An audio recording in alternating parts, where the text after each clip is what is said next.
Salah satu brand yang sering banget dijadiin referensi untuk untuk belajar hal-hal tentang consumer experience, bikin orang jadi mau beli gitu ya, dengan experience-nya, dengan UI, dengan experience dan lain sebagainya, itu adalah Amazon gitu kan. Feature-nya banyak, tapi yang mengarah ke sana maksudnya. Tapi anehnya sampai sekarang pun masih nggak banyak yang bisa sejajar sama dia dalam hal ini. Halo, saya Ignatius Untung, selamat datang di Marketing.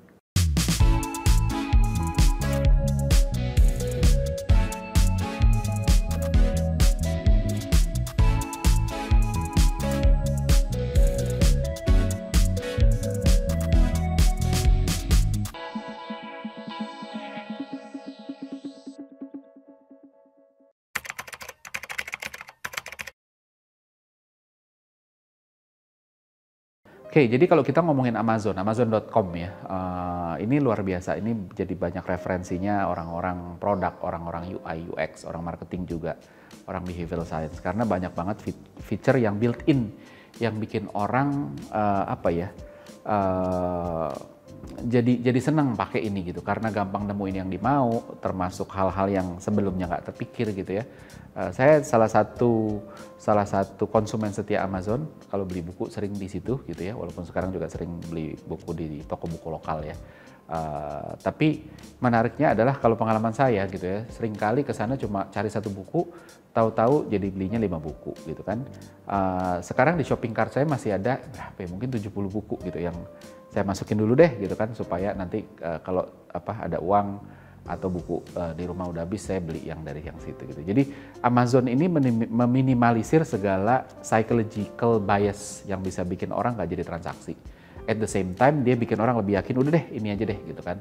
Tapi ada juga sebenarnya celah-celahnya, nanti kita bahas. Nah ini semua dilakukan secara BAU, secara otomatis, yang udah bisnis BAU itu maksudnya business as usual ya. Jadi jalan aja, jadi bukan ad hoc. Tapi udah jalan aja sebagai sesuatu kenormalan, di automate dan bisa di scale up gitu ya.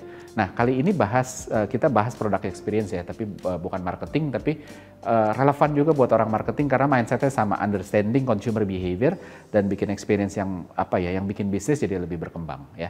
Nah walaupun bukan tentang marketing dan ini tentang produk, tapi core dari kehebatan ini bukan sekedar teknologi. Teknologi is one thing, tapi lebih hebatnya adalah ketika teknologi ini digunakan untuk kita bisa mengaplikasikan consumer understanding yang bagus. Tanpa itu kita nggak bisa. Dan bahkan walaupun teknologinya juga bagus ya. Jadi ini satu bukti lagi bahwa bisnis yang mengerti konsumen itu bisa punya kesempatan lebih gede dibanding sekedar fokus di teknologi aja. Nah, feature yang pertama, ini feature yang amat sangat powerful yang saya nggak tahu kenapa nggak banyak yang punya ini gitu ya. Feature-nya look inside. Kalau kita pilih satu buku, ada nggak semua buku ya, tapi buku-buku tertentu itu ada feature kita bisa lihat nih dalamnya buku ini gitu ya. Nggak semua, tapi beberapa halaman. Biasanya daftar isi, review beberapa bab gitu ya. Nah, kenapa ini jadi menarik? Kenapa ini jadi pembeda? Karena ketika orang beli barang itu biasanya ada yang namanya consumer perceived risk. Risiko yang sebenarnya nggak selalu jadi kenyataan, makanya disebut perceived risk, bukan consumer risk gitu ya. Karena ini bisa jadi cuma persepsi. Yang kenapa dia jadi risiko karena belum bisa dibuktiin. Jadi mungkin ini jadi risiko, makanya ada perceive-nya gitu. Dan ini fatal gitu karena bahaya, bisa bikin orang jadi gagal untuk beli gitu ya. Dan ini biasanya terjadi di service gitu ya. Kalau orang belajar service marketing familiar sama istilah consumer perceived risk gitu ya. Nah, kenapa di service ini luar biasa sering terjadi consumer perceived risk? Karena service ketika kita beli sesuatu di service gitu ya, kita nggak bisa ngerasain gitu. Kalau kita beli handphone, kita bisa lihat dulu dong, pegang, touch and feel. Oh ini materinya oke ya. Oh lihat deh biasanya ada sampel gitu atau minimal ada dummy gitu ya. Kalau kita potong rambut misalnya gitu ya, gimana caranya? Saya mau lihat dong rambut saya nanti jadinya gimana? Nggak bisa, sampai dipotong rambutnya baru bisa. Kalau kita mau terbang pakai airline, gimana caranya bahwa wah ini nyaman, boleh nggak saya test drive dulu, take dulu gitu kan ke Singapura, nanti kalau enak habis itu saya beli tiket ke London? Nggak bisa ya, memang harus service ya begitu gitu kan. Dan makanya akhirnya yang sering dilakukan adalah kasih cues gitu. Kasih cues contohnya apa? Misalnya hotel juga salah satu gitu. Gimana cara tahunya bahwa hotel ini menarik gitu ya? Kan kalau kita beli rumah kita bisa lihat show unit. Kalau kita mau nginep di hotel, bisa nggak? Saya mau lihat kamarnya dulu, jarang orang begitu. Maka dari itu akhirnya hotel kasih foto bagus, bikin desain interiornya juga bagus gitu ya. Potong rambut juga sama, entah dikasih portfolionya, entah interiornya bagus. Airline juga websitenya kah, pesawatnya muda-muda yang diambil gitu ya. Nah, kesalahannya banyak toko buku adalah, ini ironis banget ya. Jadi orang bilang don't judge book by its cover gitu ya. Tapi banyak sekali toko buku jual bukunya disegel, disegel plastik. Lah terus gimana kita mau nilai dalamnya? Satu-satunya yang bisa dilihat cuma covernya doang. Nah, Amazon ngerti itu banget gitu kan. Apalagi dia toko online gitu. Jadi gimana mau lihatnya kalau dia online? Makanya dia bikin feature look inside ini gitu ya. Walaupun selalu ada kontroversi. Ada yang bilang bahwa wah nanti malah nggak jadi beli kalau lihat-lihat dalam karena ternyata nggak menarik atau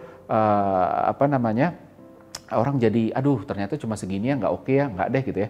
Nah pertanyaannya adalah kalau beli tapi nggak puas apa akhirnya akan beli lagi? Belum tentu gitu kan. Buku bagus atau enggak itu bukan urusan marketing, apalagi bisnis retail gitu ya. Tapi bikin experience terpercaya sehingga orang bisa ngurangin perceived risk, sehingga balik lagi itu jauh lebih penting. Makanya walaupun yes ada risiko bahwa kalau orang bisa lihat dulu nanti jadi lihat bahwa bukunya jelek terus habis itu nggak jadi beli gitu ya.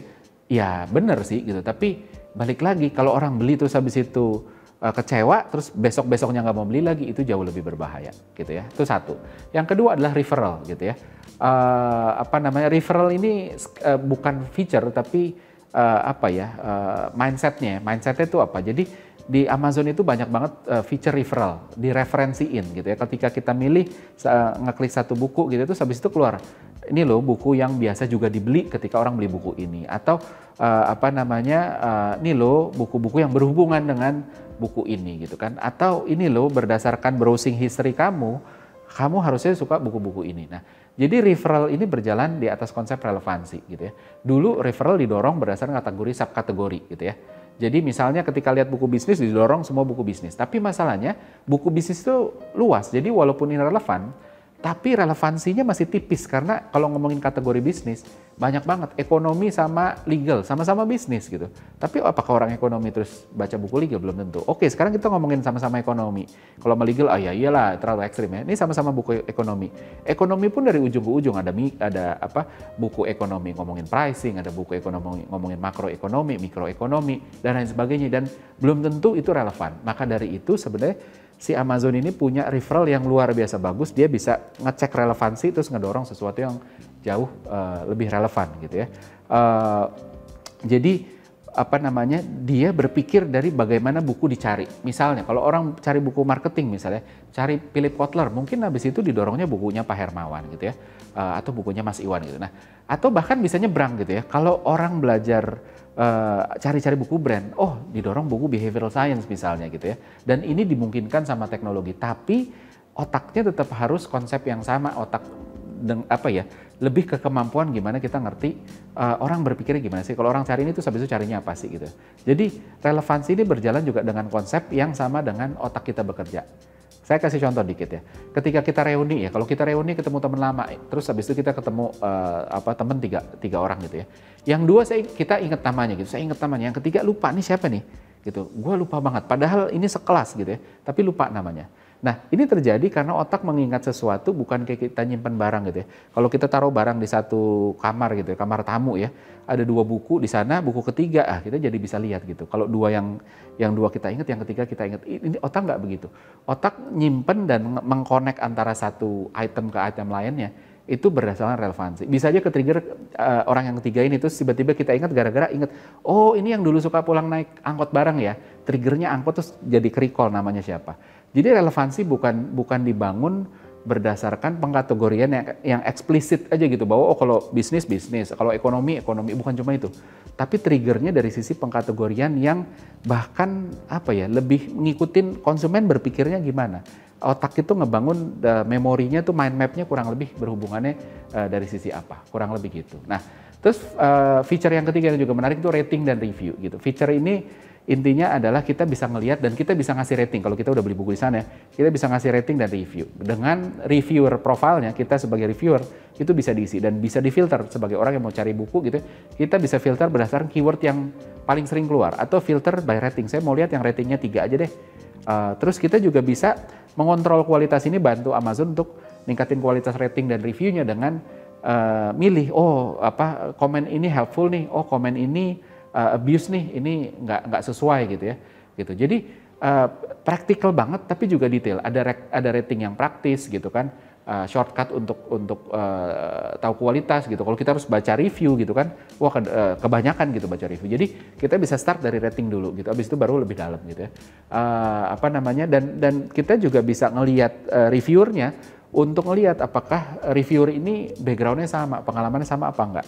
Kalau kita ngelihat review tentang satu buku tanpa tahu siapa yang reviewnya, apakah levelnya dia yang sama, maka hasilnya akan berbeda gitu. Misalnya saya anggap aja kalau bisa dinilai ya, saya misalnya kemampuan marketingnya 3 gitu ya. Terus habis itu saya ngelihat buku yang direview bagus sekali, tapi ternyata yang reviewer itu kemampuannya skornya 9, jauh lebih tinggi dari saya. Ketika dia bilang bagus, belum tentu buat saya bagus. Ketika dia bilang jelek, belum tentu buat saya jelek. Jadi kita juga harus bisa ngeliat itu, dan ini dimungkinkan sama si sama si Amazon. Lalu feature selanjutnya sebelum masuk ke feature selanjutnya, soal sosial juga gitu. Jadi review ini menarik secara sosial karena dari dulu sampai sekarang rekomendasi yang paling powerful adalah dari sesama konsumen. Kita milih resto yang paling rame. Ada satu resto di Jimbaran, Bali gitu ya. Kalau kita makan seafood di Jimbaran ya, yang restoran berjejer, yang dimakan itu pasti itu doang. Yang paling rame dia doang. Itu kalau nggak salah berjejer mungkin ada 10 resto gitu ya. Tapi satu itu doang yang paling rame. Kalau ditanya emang dia paling enak? Nggak tahu sih, saya belum pernah cobain yang lain. Tapi orang-orang semua bilangnya ini gitu ya. Ada juga restoran yang pasang foto-foto orang penting yang kasih testimoni gitu kan. Nah, social media web 2.0 memungkinkan orang untuk crowdsourcing gitu. Jadi banyak usaha besar yang akhirnya lebih makin gede lagi karena banyak dapat review gitu kan, dan lain sebagainya. Kita bisa saling share pengalaman dengan social media, web 2.0 dan lain sebagainya. Kalau dulu brand yang nguasain opini, sekarang konsumen udah bisa masuk sampai akhirnya orang mulai nggak percaya dan mulai untuk bikin sendiri. Nah, luar biasanya review adalah kita bahkan lebih percaya sama reviewnya orang yang bahkan kita nggak kenal, karena dianggap sekubu sama kita, satu kubu gitu ya, dibanding sama yang punya produk gitu ya.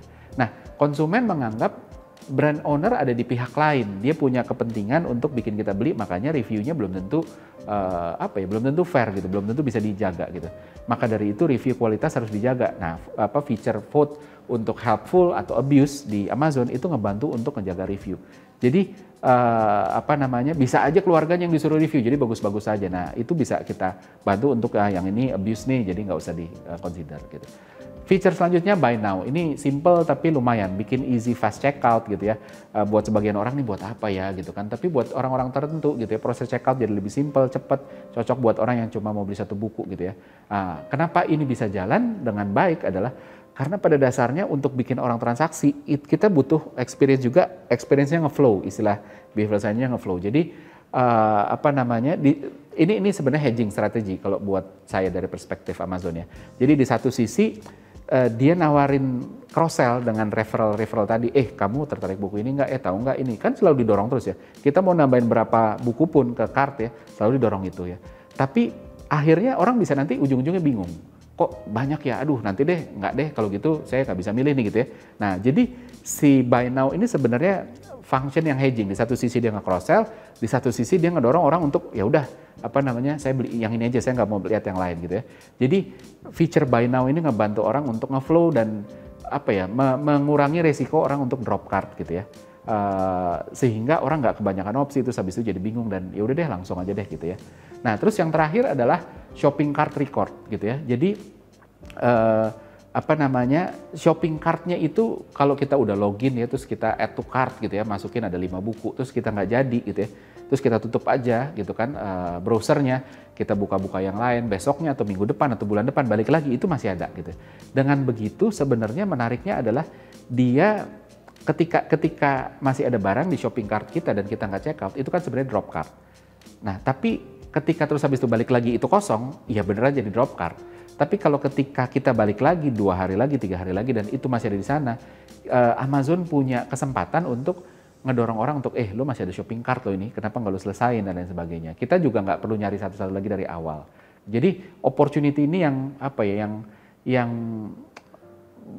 powerful banget untuk ngebantu orang untuk balik lagi mencari sesuatu yang kemarin dicari, karena sebenarnya orang nggak check out itu bukan gara-gara nggak jadi beli, bisa aja oh tiba-tiba saya harus apa dulu dan sebagainya gitu ya.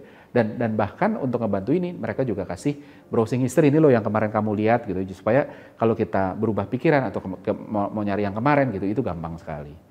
Kurang lebih begitu. Nah, seperti biasa untuk episode ini kuisnya sebagai berikut.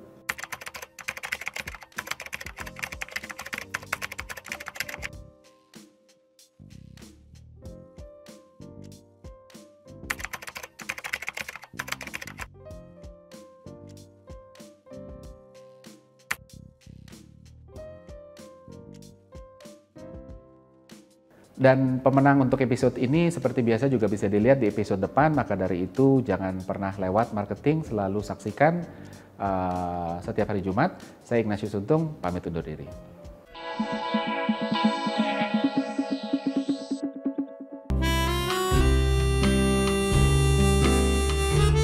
Gimana? Seru-seru kan videonya? Kalau suka, jangan lupa komen dan like ya. Masih banyak juga nih video-video yang keren-keren lainnya, gitu kan? Dan jangan lupa subscribe juga Marketrics TV di sini nih.